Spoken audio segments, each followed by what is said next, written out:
Mi nombre ante todo es María Guadalupe Muñoz Guzmán. Soy hermana del teniente de infantería Miguel Orlando Muñoz Guzmán, desaparecido por elementos del Ejército Mexicano desde el 8 de mayo de 1993 en Ciudad Juárez, Chihuahua. El caso que voy a reflejar es una violación de derechos humanos cometida por militares contra un miembro del Ejército Mexicano. En este caso quiero reflejar que las violaciones no solamente van contra civiles, sino contra propios miembros del Ejército Mexicano, cuando estos afectan intereses de altos mandos militares. A casi 24 años de la desaparición forzada de mi hermano y a 11 años de haberse emitido un informe de fondo por la Comisión Interamericana de Derechos Humanos, en la cual la comisión recomienda al Estado mexicano que investigue sobre la desaparición forzada de mi hermano y sancione a los responsables, el caso continúa impune. Miguel Orlando Muñoz, teniente del Ejército Mexicano, desapareció, como les mencioné, el 8 de mayo de 1993 a los 25 años de edad. Fue visto por última vez por oficiales del Ejército Mexicano dentro de las instalaciones del 26 Batallón de Infantería en Ciudad Juárez, Chihuahua. Desde antes de su desaparición, mi hermano nos informó que había actitudes extrañas dentro del Ejército Mexicano y él tenía una frase muy marcada que no se nos olvida y de hecho que han mencionado algunos de sus compañeros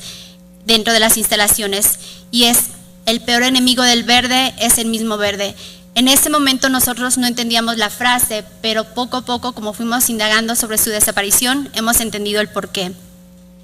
Tras su desaparición y a raíz de la investigación inicial realizada por la Procuraduría de Justicia del Estado de Chihuahua, se identificaron que existían actividades irregulares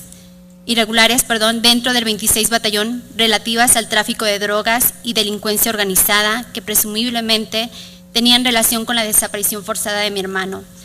De igual manera, de los testimonios que se han recabado de los elementos militares, quienes estuvieron activos durante la fecha de los hechos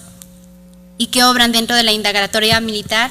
se acredita que la desaparición forzada de mi hermano fue orquestada por el Ejército Mexicano con el fin de evitar que él revelara alguna información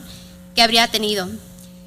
Al respecto, distintos miembros y altos mandos de la Sedena están involucrados en actos delictivos relacionados con la desaparición y falsificación de evidencia importante en torno a la desaparición forzada de mi hermano, entre los cuales puedo señalar una falsificación de su firma en un documento presumiblemente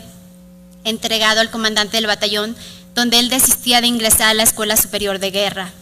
También está la sustracción y ocultamiento de un portafolio en el cual guardaba su diario personal. Asimismo, está la declaración de inexistencia de dicho portafolio por oficiales dentro del 26 Batallón de Infantería. Sobre estas irregularidades,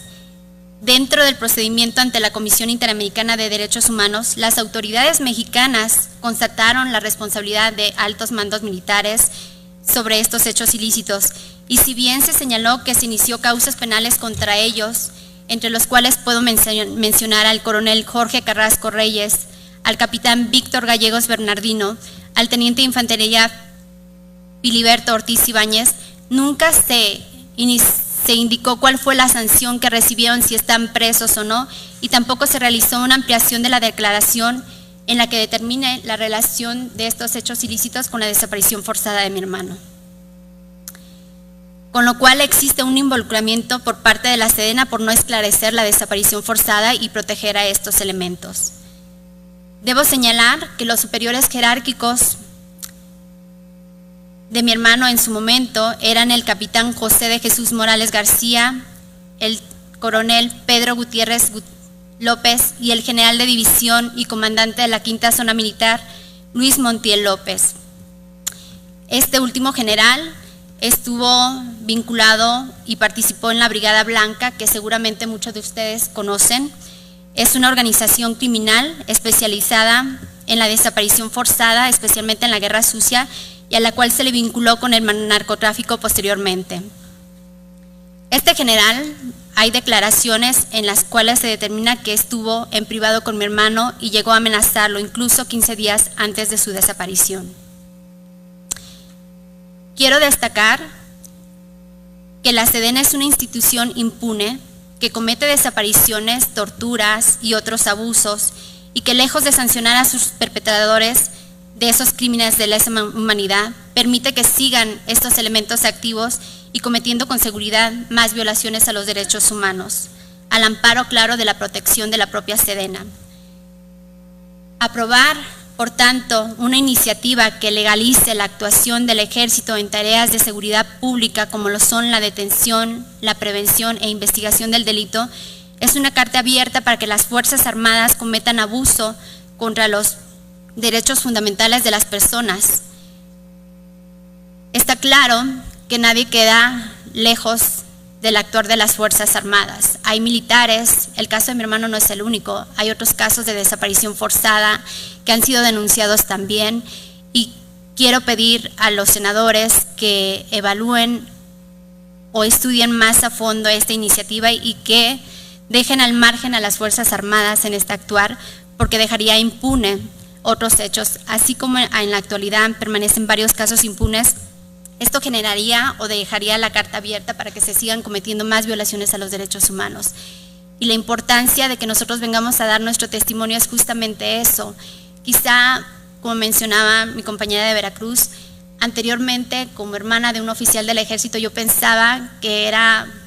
una institución de mucho respeto, que se dedicaban a proteger a los civiles,